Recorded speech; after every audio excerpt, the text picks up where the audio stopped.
New Thought Media Network proudly presents Having Courageous Conversations, where real talk dives deep. Each week we go beyond surface talk.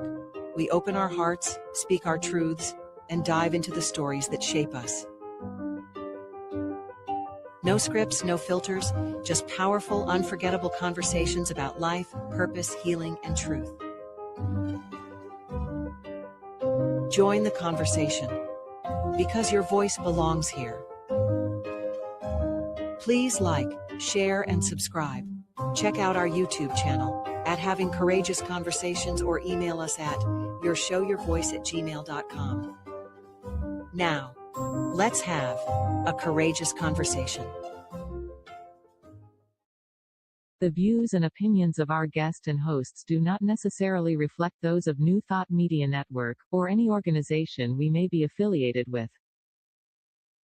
Here at New Thought Media Network, we welcome freedom of speech and courageous conversations. There are many topics that can be difficult to navigate. Challenging the status quo and engaging in lively debate is important to expanding our understanding of one another, and life in general.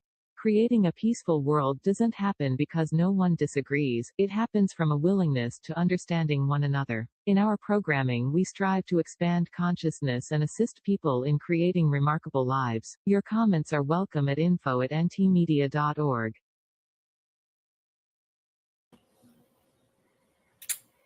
Thank you for joining us for another courageous conversation where we explore truth, growth, and conscious living.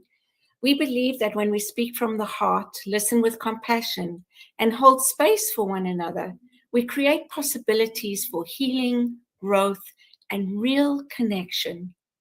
My name is Cheryl Rogers, and it is my joy to be here with you today. And joining me is my wonderful friend and co-host, Mark Dupuy. And together we are honored to facilitate these powerful conversations with these wonderful guests that say yes to being on the show. So, Mark, I'm going to let you introduce today's guest. Thank you, Cheryl. With pleasure. Eamon and the two of us were having a conversation before we went live, so it's been a pleasure to do that. Mm-hmm. Eamon is the director and minister of the New Thought Men's Community. Their vision is building healthy community. Their vision is building healthy masculinity in the world. Eamon. My goodness, I got to stop and start again.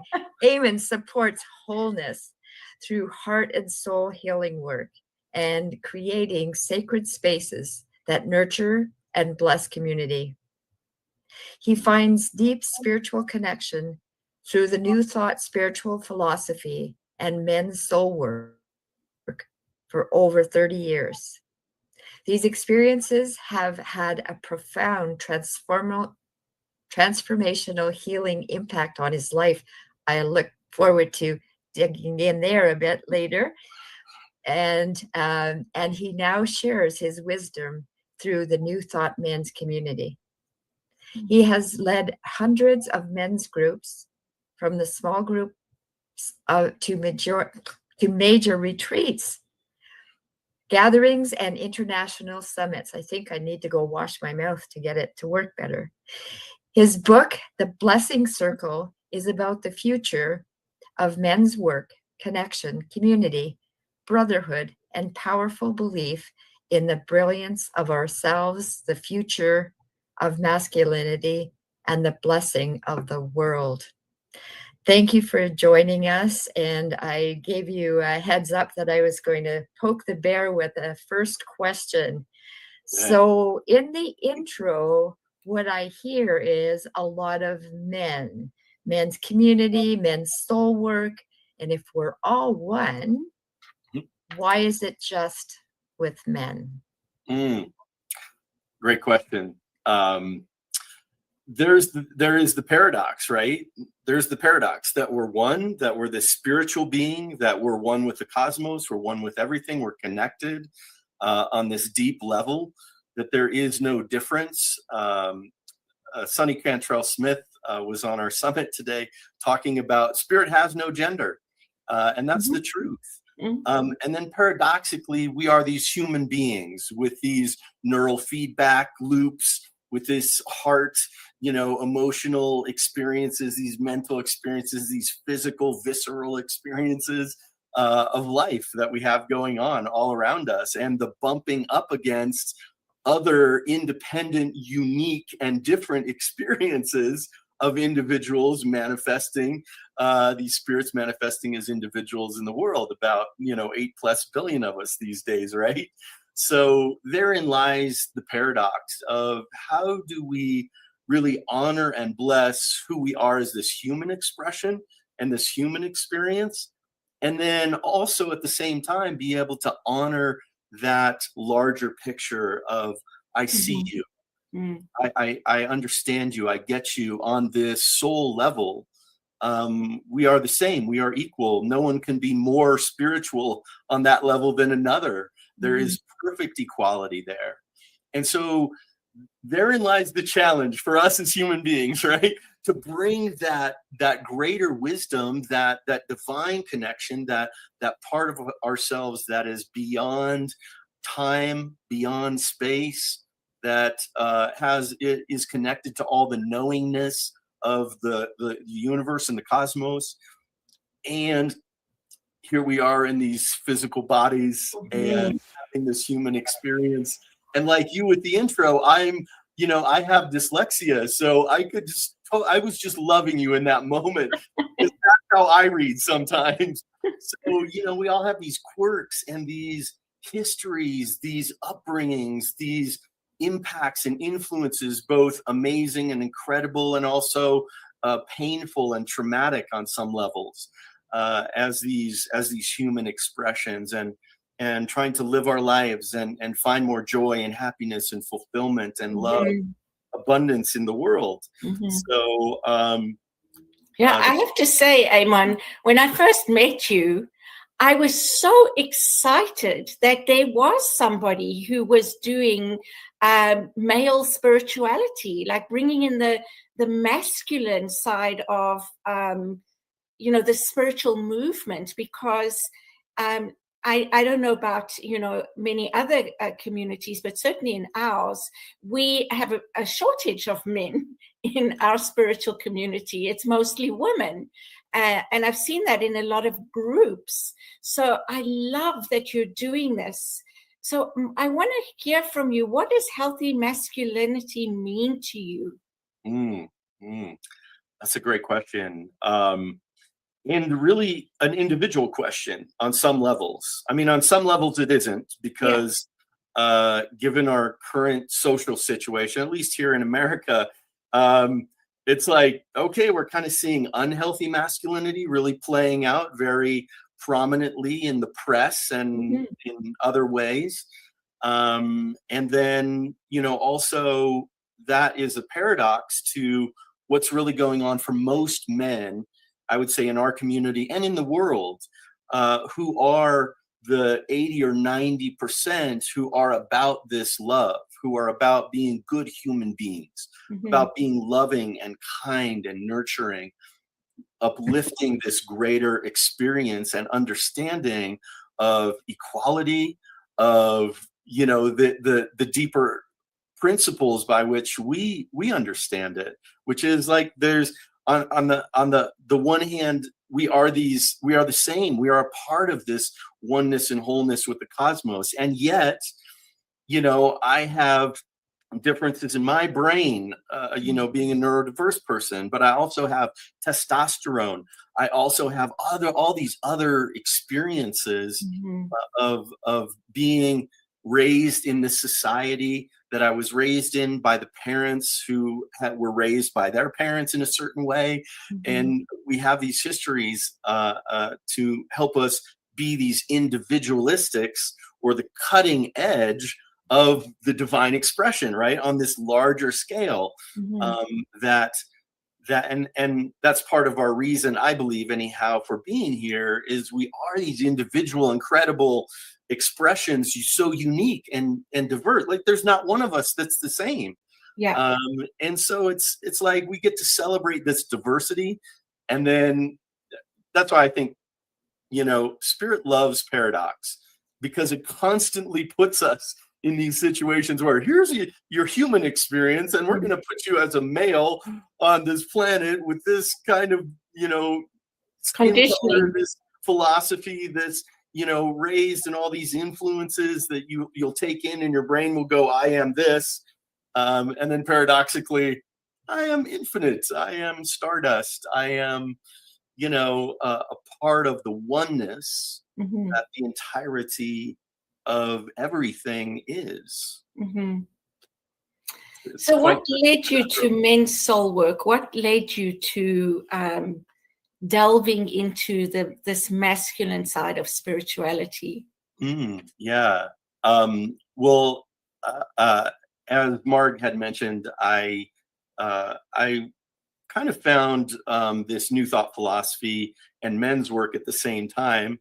And so really delved into that, and wanting to understand myself as a man in the world, especially as a spiritual man in the world.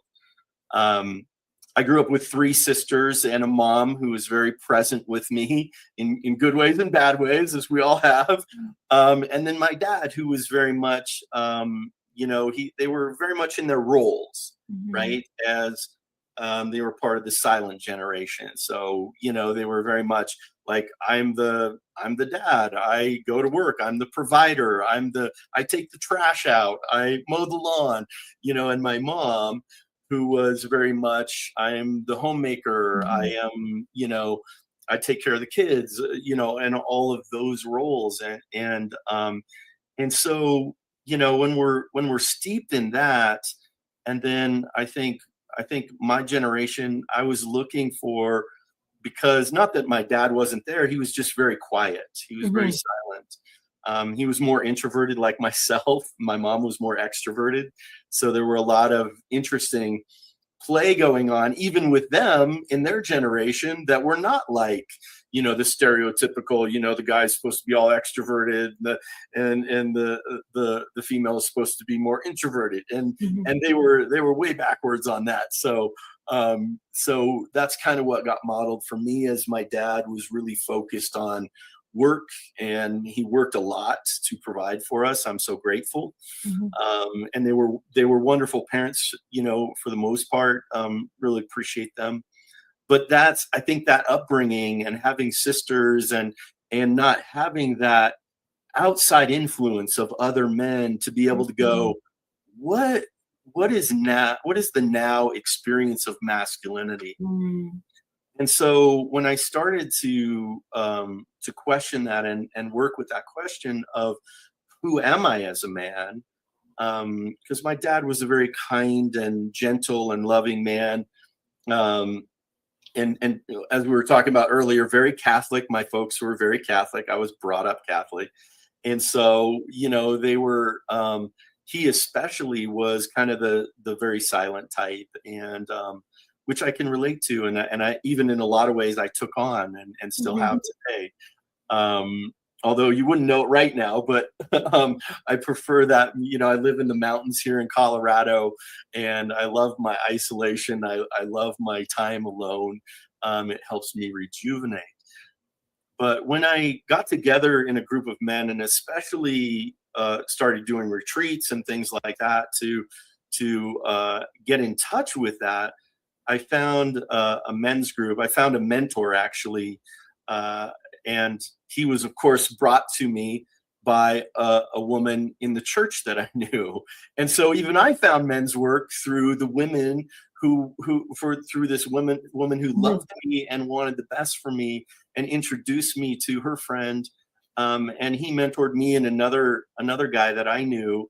And we started a men's group, and that was the beginning of this lifelong journey of being able to want to hear the stories of other men, wanting to hear that wisdom in a non-judgmental way, wanting to be able to share, be loved, be accepted for the more sensitive and tender man that I was, which is, especially in the 80s, it was 90s, it was more contradictory to the stereotypical versions of what masculinity was. And so me being more in touch with my feelings, me being more in touch with my intuition and those kinds of things, and sensitivity, empathy, really, I think, had a huge impact on me and gave me a feeling of like, I don't belong in this box of what masculinity looks like. How do I figure out how to belong, or where I belong, or who I am, or, you know, those ancient questions from the Greek philosophers: who am I and what am I here for? You know, that we all on some level ask ourselves in this journey of life. So I think that was the most powerful thing. And then I have been in men's groups ever since. I was in one men's group for over 25 years. And these are guys that, even though our group is no longer together, we still connect on a regular basis, or occasionally when we can, and just check in with each other. And it's brought this just deep love and appreciation for someone who can see me, can appreciate me, can honor me, can love me for exactly where I'm at, and I them. And to be able to have those relationships, even when, like, we had to put an agreement into our group that said, hey, if you get seated, you have to stay seated, because there were times when people got angry, that fight flight takes over, right? And so we're like, forget you, I don't like what you said, or I'm out the door. Where I learned that I didn't have to fall into those categories of fight or flight or freeze, that I could actually sit in the extreme uncomfortableness at first of having drama or having conflict in a group or with another individual, and to be able to sit in that and go, know that the group is holding that high vision of health and well-being and healing, and they're holding that container, as it were, of that. And for me to be able to express my feelings, the other person be able to express their, hey, I really didn't like what you said, I felt that was very insulting, I'm really pissed off at you right now, and I kind of don't like you. And to have those conversations and to help have those be facilitated, and then to get to a place where there is resolution. I think in our society, or for a lot of us, maybe not all, but we don't get that resolution sometimes. We're like, okay, fine, I'm mad at you and I'm just gonna go away, and then I'll come back and that'll be the resolution. And that's not true resolution. It holds up our neurological systems, it holds up our nervous systems, it holds up a lot of the emotional processing systems, from having a complete cycle and going, okay, that's complete. And so then even that can create some woundings, can create some pain, or even in extreme situations, trauma. So to have that space where I could be seen, I could tell my story, I could be myself, I could ask the questions, we could have conflict, and to be able to learn listening skills. And when it's my turn to talk, I get to talk, and when it's not, I get to through my heart, through loving these individuals, I get to listen, and I get the same witnessing of their life that I got from my life. So there's so much more there to talk about, but I think in general, and at the same time, women's work, women's groups doing the same thing or a similar thing, that when we get seen and witnessed, when we get honored, the healing happens. When we go through those emotional cycles and get to completion, the healing happens. The trauma lessens. It's not sitting in our psyche going, hey, this didn't get completed. So we're able to have a sense of calm, that urgency of look at me, goes away, because we know we're going to be seen, and we know that we're loved. We know that this is the healing process. And then we find more calm in it. We find more calm within ourselves. We find more compassion with other people, learning how hard their lives are, and then find more compassion for our own lives, which then amplifies like love does. When we give it away, we get more of it. So, I think these are the big things as to what the impacts of men's work have done on for me and my life. They've taught me a bunch of skills and wisdom and practices, not to mention actually saving my life. I talked about neurodiversity and being dyslexic as I was growing up, and we didn't know it until I was 30. So I was kind of like on the spectrum, but I wasn't quite enough to go, hey, but I didn't do well in school. So I had a lot of suicidal feelings and experiences, like I don't want to be here. And it was really challenging, and it was very difficult. And even into my, earlier mid-20s, I still had feelings like that. Like, what am I doing here? What's the point of this? Why would I do this? And being that we're talking about suicide, I just want to say the number is 988. You can call that number in the United States and Canada and get help if you're having trouble with suicide right now. So suicidal thoughts or need some support around having healing with that. Thank you for that. Thank you. I always include, I think we have to include that. So absolutely. You brought up suicide, and part of what I was going to ask you, Eamon, in one of your podcasts, I heard you say that there was a very high rate of suicide in men. Is that right now? Is this like currently right now? Years, or is there? Yeah. I don't know that the history. I know it's up right now. Nearly 100 men commit suicide every single day, and almost 15% attempt suicide every day. So 15,000 men attempt suicide every day. And then of course we don't want to leave out that 1/5 that are women who are struggling with this as well.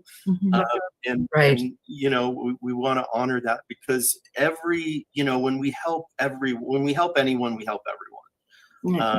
And we obviously would like to have those to be we don't want to have people doing that out of desperation, having thinking there's a permanent solution to a temporary situation, and that they're going to miss out on this amazing experience that life can be when we're actually allowed to heal that pain of separation and that pain of struggle that a lot of people seem to be going through right now.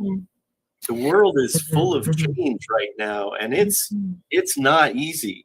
We're experiencing some real intense birthing pains, definitely here in the United States, of what transition from maybe the unhealthy masculinity looks like into moving into the spiral upwards, as I like to reference spiral dynamics. We move upward into this greater expression of what does healthy masculinity look like. And I think we're trying to figure that out. And so it's no wonder that the worst parts of masculinity and of men would be showing up right now. And we're seeing it playing out live on the TV, right here now in front of us.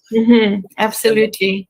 I think it's beautiful in a way, but it's also really hard, and it's a real challenge for a lot of people, and especially the economic impacts of things. And when we're talking about survival and basic survival needs, it just makes that much tougher. So I just want to let people know, because first of all, welcome to everybody who is here and making comments. If you think that you're alone watching, or there's only a few of you, know that this show is being broadcast on many different channels. So we have different people watching in different places. New Thought Media Network, Unity Kitchener, I believe ANTN as well, or that's coming, so this show is being broadcast in many different areas So if you think you're alone, you're not. So just wanted to say that. Well, yeah, you brought up, because I was going to say to you, what do you think the reason is that so many males feel the need or the want to escape this reality? But I think you basically answered that by saying, economics, unhealthy masculinity. Are there any other reasons that maybe we don't think of, that perhaps men are sensitive to, that make them not want to be here? Boy, that's a question, isn't it? It's a great question, Cheryl. Because if it were just that simple and we could just give people money and that would solve the problem, that would be one thing. Yeah. But it's a deeper thing. It involves the psyche.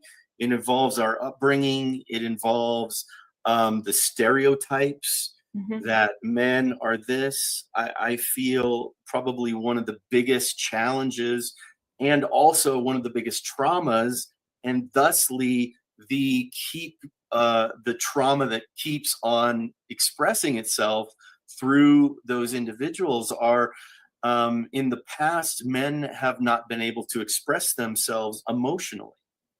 And so we see this very narrow band of emotions that men, at least in the past, and I think it's changing, but it's a slow change. When you're talking societal changes, it's always the slow change. But men are okay expressing their anger. Men are okay expressing love if it's with an individual. Men are and this is something that's so, it hurts my heart almost, because it's an experience. It's a shutdown experience, not only from typically parents, but also society, our peers at 2 years old, 3 years old, 4 years old. Men don't cry. All of those cliches, grow up, cowboy up, man up. All of those cliches that we have, that are actually subtle ways of manipulating men to shut their emotions down. And anytime any of us go, I'm going to push that down, I'm not going to feel that, right? It puts it internally. It creates tension and often creates a shadow that we're not supposed to do it. That's not supposed to happen. That's not okay. Yeah. And we learned that at a very young age. And a part of that is our history, like thousands and thousands of years of men going to war. And that's how you prepare for war. You shut those emotions down so you don't want to see guys crying on a battlefield, right? That's ineffective. And so, for thousands of years, we've had this going on. This is a part of almost our DNA on some level, to be able to stand and to be the strong one and to all of these things. I remember Brene Brown was talking to people after a sharing, and a guy came up to her and said, you didn't talk about any guys and, expressing their authenticity and who they really are. Why is that? And she's like, well, I don't include men in my her study. And so he's like, well, isn't that convenient? And he went on to say, my wife and girls would rather see me die, fall off of that white horse, than be looked at as less than, or not this man that I am. And so there's illusion, there's expectation, there's this thing that happens about needing to shut that down. And even in relationships, for me anyhow, I can't speak to anybody else's, but it's like, for me, I try and be this, hey, wholeness, I want to express my wholeness. And even in relationships, it's like, well, I want you to be in that role of men. And I want you to be strong for me. I want you to do these things. But then where do I get Where do I get heard? You know, so it's not allowing men to be vulnerable and express their emotions. Yeah. I cannot believe this, but we are actually halfway through the show. Okay. So don't go away. We're going to have a short break. And wow, this conversation, I think, could actually not just be one show. It could go on. It could be a series. So don't go away. We'll be right back with more on building a healthy masculinity and Reverend Eamon Duffy.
New Thought Media Network.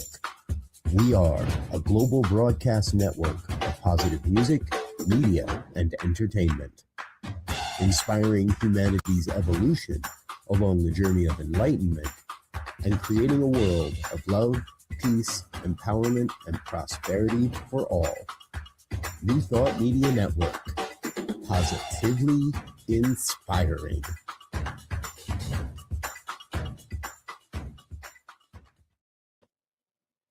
Well, welcome back to having We're great back. conversations.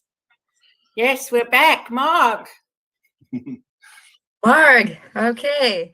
So I just want to clarify, I was poking the bear at the beginning, and I understand the importance of having masculinity, men's spirit group. Oh my goodness, here I am talking about spirit groups. Yes, I understand that, and I understand that you have a broad, open sense of being in the world. I just wanted to poke it a bit just to get you speaking of it. Community. I understand that you are big on community, and can you speak to that and how being in a male community, I'm going to say, is it like a support group almost? Yeah. Any community. I guess what I'm hearing is that what does a men's group look like? Is that the question? Yes, and the importance of community to you. So yes, the men's group, and then broader than that, yeah, community. Okay, great. Thanks, Mark. Yeah, I appreciate that. And to kind of just complete as we kind of before we left, I think what we're really seeking is emotional wholeness for men, for women, for everyone to be their whole self. And I think those boxes that society would stick us in, or that our past or our programming would stick us in, no longer serves. And I think that's what these future generations, these younger generations, give me so much hope. And not that all of them are doing that, but definitely some of them, even more than my generation, are doing that, is really honoring that emotionality in their kids, in young men, being able to express, seeing these younger guys will just go up and hug each other, and I just love it. I'm like, oh, that's so beautiful. Yeah. It took me a long time and a lot of assistance to get my dad to finally hug me and tell me I love him. It took me several months, which is actually not a long time considering that was his whole life experience. He didn't hug other guys. So I think there's hope with this emotional wholeness, especially for all of us, for men and women. But so before you go on, and I love Mark's questions, and I really want to hear I just have one comment about what you're talking about right now. We all have a masculine and a feminine side of us, right? We all have that, whether we're male or female. Some are more male, then have more male testosterone and all those kind of things. And so I think what we're talking about here is emotional balance, right? Or the balance between our female and masculine energy that creates wholeness, which is what you were speaking to, being whole. But I don't want to take up more time, because I love what Mark asked about the importance of community for men's healing, basically, and what does a group look like? Yeah, absolutely. Well, I think it's great. It's a great question to be able to have or be in a men's group. I would say some of the structure, let me speak to the structure real quick. Some of the structure is, just finding, 7 or 10 or 12 guys, 5 guys, 2 guys, and getting together and really creating some otherworldly space. The space that we're not normally in during our regular daytime hours. Like, hey, we have all these kinds of conversations in our day. We can even tell our stories over and over again, but people don't really hear it or take it in the same way as we do in a men's group. We create a separate space. We evoke, we create that safe environment through which we're able to communicate this deeper, more authentic self. Without that safety in any relationship is the biggest piece. To have that, you're either building trust in a relationship or you're eroding trust in a relationship on some levels. And it's not, ever that simple in some ways, but we want to be building trust in a continual way, in a continual manner, and to be able to express that, to have that in a group where you can sit and go, okay, let's do an opening. Okay, let's call in this, the 7 directions. Let's call in our higher selves and our guardians, our guides, our allies, even our ancestors, this genetic lineage that we're a part of, and to call that in and then go, yeah, hey, what's going on for you? And everybody's like, oh yeah, my week was like, it was great, or it was challenging, or it was, here's what's going on. And then, be able to take a second round and go, okay, what's on your heart? What's really going on for you? Like big picture, like heart and mind, like share your challenge with us. And then being able to even move that into a place of how can we bless you? How can we put this into a ritual? How can we take this and really honor it, or provide a tool, or provide some support, or even wisdom, if that's what they're asking for. If they're wanting feedback, guys have to ask for it. We make them ask for it, because we don't ask for help as men. Like, we don't even ask for directions, right? Oh, thank goodness for the for us, especially as men, to be able to go, okay, I need help. And it takes sometimes getting to that extreme experience of, I am really struggling here. I am in so much pain that it's more painful to not ask for help than to say, hey, I'm struggling. I need some support here. And so, that intimacy, that connection with other men, I think provides that. I think especially for straight guys to have a place where they don't have to poof up our chests. We don't have to look attractive. We don't have to look like I have it all together. It's a great lie that we like to promote, or that our society likes to promote. No, it's ridiculous to think that that we aren't experiencing the same thing that every other human on this planet is experiencing, which is we have an emotional body, we have a mental body, we have a physical body, we have a spiritual body, we have an energetic body, we have all of these expressions in a very complex, being that we are. We are very complex in such beautiful and challenging ways. And so to say, I don't need to be this rugged individual.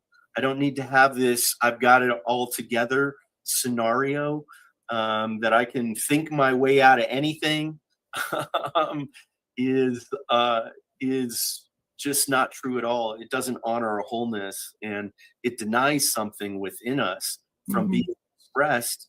And then that causes pain, that causes trauma, that causes struggle, that causes all those things.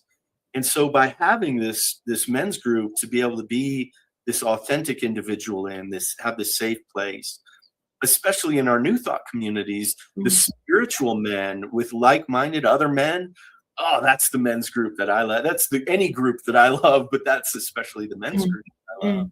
And what that larger picture looks like is when a bunch of men's groups get together, a bunch of men get together. We have a gathering every year that we do. It used to be live before the pandemic. We're trying to get back to the live version, but we have done it online because it's so amazing for us to just get together and for us to practice. Let's put them in a dyad. Let me get in a dyad with one other guy and talk for 20 minutes, 10 minutes each, and talk about these deeper things. And then maybe even have a small group that's talking about these deeper things, and having someone who has expertise and has worked on their tools and has worked on their wisdom, has worked on their processes, it can come in and share those things. And then we get to practice them. I think that's the biggest thing in men's groups. And guys ask me this all the time. Well, why would I want a regular men's group? Why wouldn't I just show up when I have a problem? Because we're building skills. We're building skills that equate to the rest of our lives. We're building listening skills. We're building communication skills. We're building compassion skills. We're building the ability to really hear people and listen, not just wait for our turn to voice whatever we need to voice. Practice taking the armor off, right? That all of us have in this world these days, and be able to expose the tender heart and not have it get stabbed and not have it get made fun of or beat up or whatever. To be able to have that heart space where we can say, yeah, man, this is challenging. And then even larger than this, and this is what the New Thought men's community is creating, is a men's movement in New Thought. We're not just about, although we have men's groups online, because some people don't have access to men's groups, or they're either leading a men's group and they want a place to do their own work. But for them to have that live men's groups where they can get hugs, where they can have the experience, is such a beautiful thing. But this larger experience of being able to provide that space, the training as leaders of men, as leaders in general, that's about the movement aspect of what we're doing. And how do we hold that not only in a men's work, in a personal integration, shadow work, all of the stuff that men's work has traditionally done, but holding it into that new thought context of like, yeah, let's do a treatment around this. Let's do a healing around this. Let's do a blessing around this. That spiritual component of a group of if we look at, oh shoot, I forgot her name, The Power of Eight. Which, I mean, doesn't need to be 8. It's just a bunch of people getting together. And when you have 7 other people around you, or however many around you, holding that high vision and knowing that, not being in denial of what's going on or what's happening. We want to be real and authentic, has to be the first thing. But to be able to hold that high vision that we do in New Thought and this philosophy, that's the thing. That's the gravy. That's the beauty. That's the incredible exponential experience of healing, of blessing, of being seen, of being loved, of being heard, opening that heart, opening us up to that greater good. And when anyone moves more into their wholeness, when anyone moves more into their fullness, into their healed self, into that divine self that we truly are, that we embody that more, it just exponentially grows from there. It's contagious, and it doesn't matter, men or women, all of us, when that's modeled, like Marianne Williams says, it's our light, not our darkness that we're afraid of. So when that light comes on, that's when the magic happens. And then we just see that every time we do gatherings, every time, even online, we see just this beauty and just these mystical, these beyond explanation healing happen. And I think that's the deeper thing of us is, and the deeper meaning behind men's work or women's work, gender work in particular, or even you mentioned spirit circles, where we come together as men and women and do some healing work together. Anytime we're modeling that, we're able to get more in touch with that. It indoctrinates us into that. Oh, that's right. I am this divine being. I'm not limited to this body. I have infinite knowledge at my fingertips. I have this wholeness and this beauty and this love in me that is, beyond imagining. And let me try and get more in touch with that. Then we're really modeling healthy humanhood, healthy masculinity, healthy femininity, healthy personhood, which, the world. I just need to ask you said about gatherings. I just wanted to, are you online and in person, or do you do hybrid, or? Yeah, it's definitely hybrid stuff that we're doing these days. And especially since the pandemic, we used to do our gatherings live, and we're in the process of getting back to that. But right now, most of our stuff is online. We also have rite of passage programs that we're developing that we'll be sharing in the near future, in the next few years. That will be a hybrid version of that. So we'll have a rite of passage experience that'll be live. But then, as we know, it's not about meditating once, right? It's about meditating and building a practice. So, for those kinds of groups, which is rite of passages, it's like a whole 9-month or year-long process of meeting with these people and going through this experience. Like I was given in my 30s, a rite of passage that was just beautiful and powerful, and allowed me and my psyche to be able to go, oh yes, I'm moving into a more mature version of that, of masculinity, where I'm going to let go of those immature aspects of being a teenager or being a young man, and release those to be able to step into this greater awareness of being, an adult, a full-on adulting. And how do I show up in that? How do men come to be part of these groups? Do you find you have a lot of men's groups? You have a few? Is there a certain type of man who or a certain time in their life? Like, how are men attracted to want to be a part of a group? Mm. Unfortunately, in some respects, men as human beings do need to be pushed. It needs to be more uncomfortable. So we see a lot of guys showing up and wanting other men in their life or men's group in their life when they're going through a divorce, especially when they're going through a job change or transition of some kind, when they're having these challenges with being here on planet Earth, they're having financial challenges or just any challenge Right. that feels overwhelming to them, like, oh, this rugged individual thing, I can't actually solve this myself. As much as we can look it up on YouTube these days, there is a necessary component of me being with other people, and especially with men who get it, who have gone through the hell, to say, yeah, man, I've been there, you know, or I've been there in my own way, and I honor your path. Tell us more. And then how we find these groups is in New Thought and beyond.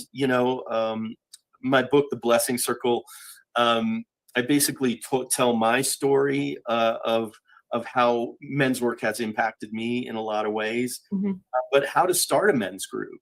So what we provide as the New Thought men's community is not only you can be an individual member, and if you're just an individual, hey, I want to be a part of a men's group, and in that membership, you get to show up to our men's group every single week if you want, or more, and and then there's the other aspect of that is a community membership within us, and the community membership gives the minister and any guy who wants to start a men's group in their community access to all of these videos. We have hundreds of videos right now in our library that do exactly what we've been talking about. They have an opening meditation. What we're doing in the summit, we're building this library. They have an opening meditation. They have a talk about something: forgiveness, love, happiness, struggles, financial, whatever it is, abundance. And then a closing blessing so that men can get together. They can do their meditation. They can do their check-in. They can watch the video and discuss it and start building trust between them, and then have a closing. So even a guy who is fairly new to New Thought, is fairly new to Unity or the Centers for Spiritual Living or UFBL or independent metaphysical centers, we have access to this, and they can choose the topic. The group can choose the topic and what they want to work with. So that's one way of creating men's groups, and there are other men's groups out there. So we're not the only one. We're definitely the one in New Thought that's creating men's groups. Yeah, you can see our Sunday circles and our Monday circles for men. Oh, cool. Our leadership training. Yeah. So all of that stuff, and we have so many guys who are leaders of men's groups in their spiritual communities who come to us and go, how can I get more training? How can I have a deeper understanding? How can I learn to create rituals? How can we, think outside the box? And they're just a guy who's new, a practitioner, even ministers who come and go, hey, how can we do this in our community? So as we're coming to an end, which it's crazy. Like Mark even messaged me like, wow, how can women and non-male allies support men? Yeah. Like I said, I found men's work through a woman who encouraged me. And so, men listen to women. The women that express, that are caring towards them, the women who can come to husband, son, nephew, friend, someone at work, I don't that well, and be able to say, hey, did you know? Yeah, right. Yeah. I think biggest thing. Yeah. And of course, we're all inclusive, here in the New Thought community, as well as the New Thought men's community. So, straight, gay, bisexual, transgender men, if you identify as a male, and are wanting to do the deeper work, because that's what we're about. We're about doing the deeper work. This isn't a social club. There are lots of guys who do have social clubs, and that's fine. But to do the deeper work and do the healing so that we can be free of these pains instead of sitting in it, for me is what I'm ready to do. Right. That's what we want to do, and that's Yeah, beautiful, wonderful. I think the work that you're doing is really so important in today's day and age. And I noticed that you also on your website help you have I don't know what you call it, a program or something that helps other ministries or places develop their own men's program. Yes. Which is also, so you're furthering the work out into communities and the world, right? Yeah. Beautiful, absolutely. Beautiful. It's right there on our website. So if you are a minister or a guy in your community that wants this work, we always want to work with our ministers, with the people who are in charge of your community. But that's one of the things that we do as a movement. That's what we provide. So, beautiful. So in 2 minutes or less, what would you like to leave the audience with? I would say times of change are difficult. And to be kind and compassionate, first and foremost, to ourselves always. To do our daily spiritual practices, to steep ourselves in that higher vision of that which we are. And that way, when we go out, we're resonating and vibrating at that higher frequency. And so people who bump into that energy are enlivened by it, or maybe they're pushed away by it if they're not ready for it. But most, I think, are enlivened by it. And for us as human beings right now, our whole planet's struggling. And it brings heartache. I think none of us who look at what's going on can't help but feel empathy and compassion for every level and every gender and every experience that people are having around the world right now. And so the more we can do our inner healing work, the more we can show up as that light in the world that we are here to really be, in my experience and in my belief. So shine your light brightly. Be the one who inspires. Thank you. And nurtures. Thank you. Thank you. Yeah. Cheryl. Thank you. It was a great time. I'm just like I mentioned before, I'm really overjoyed to know that there are things like masculine groups happening where it doesn't matter whether you're straight or gay or that you can come together and learn from each other and support each other and grow spiritually. So I just love that, and I think my takeaway is that I now have a place where I can say to a male person in my life or who comes to Unity, did you know that there is such a thing? So it's a wonderful resource, I think, as well. Thank you. What about you, Mark?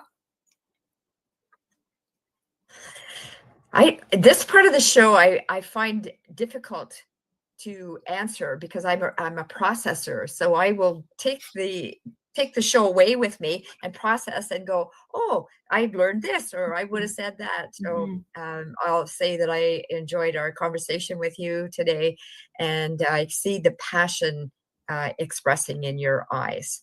So thank you for sharing, all of you, with us today. Yeah. Thank you, Mark. Thank you, Cheryl. Yeah. Really wonderful conversation. Thank you for joining us. It's been truly wonderful. So I'd like to invite our viewers to share, like, and subscribe, and join us next week again at the same time. And thank you all for being part of this courageous conversation. See you next week. Bye. Bye for now.